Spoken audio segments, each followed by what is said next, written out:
বাংলাদেশ ও তুরস্কের দীর্ঘদিন দ্বিপাক্ষিক সম্পর্ককে একটি নতুন কৌশলগত স্তরে উন্নীত করতে কৌশলগত সহযোগিতা আরও গভীর করার লক্ষ্যে বাণিজ্য ও বিনিয়োগ সম্পর্ক সম্প্রসারণ করতে একটি মুক্ত বাণিজ্য চুক্তির সম্ভাবনা খতিয়ে দেখতে সম্মত হয়েছে। আজ রাজধানীতে পররাষ্ট্রমন্ত্রী ডক্টর খলিলুর রহমান ও তুরস্কের পররাষ্ট্রমন্ত্রী হাকান ফিদানের মধ্যে অনুষ্ঠিত দ্বিপাক্ষিক বৈঠকে এসব প্রতিশ্রুতি দেওয়া হয়। বৈঠক শেষে এক যৌথ সংবাদ সম্মেলনের আয়োজন করা হয়। আরো শুনুন প্রতিবেদনে। শান্তি, বাণিজ্য ও বিনিয়োগ বাড়াতে একযোগে কাজ করবে বাংলাদেশ ও তুরস্ক। দ্বিপাক্ষিক সম্পর্ক জোরদারে $2 বিলিয়ন সহযোগিতা বাড়িয়েছে আঙ্কারা।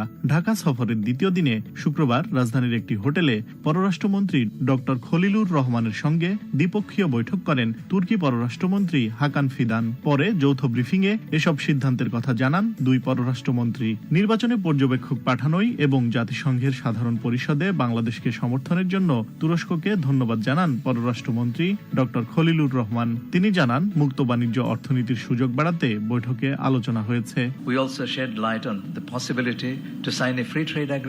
মুক্ত বাণিজ্য অর্থনীতির সুযোগ বাড়াতে আলোচনা হয়েছে। তুরস্ককে বাংলাদেশের অর্থনৈতিক বিশেষায়িত অঞ্চলে বিনিয়োগের আহ্বান জানিয়েছি।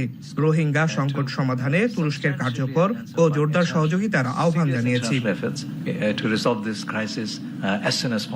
এই অঞ্চলে শান্তি ও টেকসই উন্নয়নে কাজ করতে নিজ দেশের আগ্রহের কথা তুলে ধরেন তুরস্কের পররাষ্ট্রমন্ত্রী হাকান ফিদান।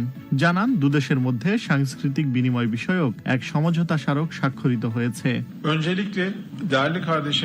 বাংলাদেশ তুরস্ক দ্বিপাক্ষিক সম্পর্ক জোরদারে $2 বিলিয়ন সহযোগিতা বাড়িয়েছি আমরা। সাংস্কৃতিক বিনিময় বিষয়ে সমঝোতা স্মারক সই করেছি। এই অঞ্চলে শান্তি ও টেকসই উন্নয়নের সহযোগিতা বাড়াতে কাজ করতে চাই। বাংলাদেশ রোহিঙ্গাদের স্থান দিয়ে বড় মানসিকতার পরিচয় দিয়েছে। রোহিঙ্গাদের নিরাপদ ও সম্মানজনক প্রত্যাবর্তনে কাজ করব আমরাও। বাণিজ্য ও বিনিয়োগ থেকে শুরু করে সংস্কৃতি, প্রযুক্তি এবং মানবিক সহযোগিতা সব ক্ষেত্রেই অংশীদারিত্ব আরও গভীর করার প্রত্যয় ব্যক্ত করেছে ঢাকা ও আঙ্কারা। আসাদুজ্জামান নূর, বাংলাদেশ বেতার।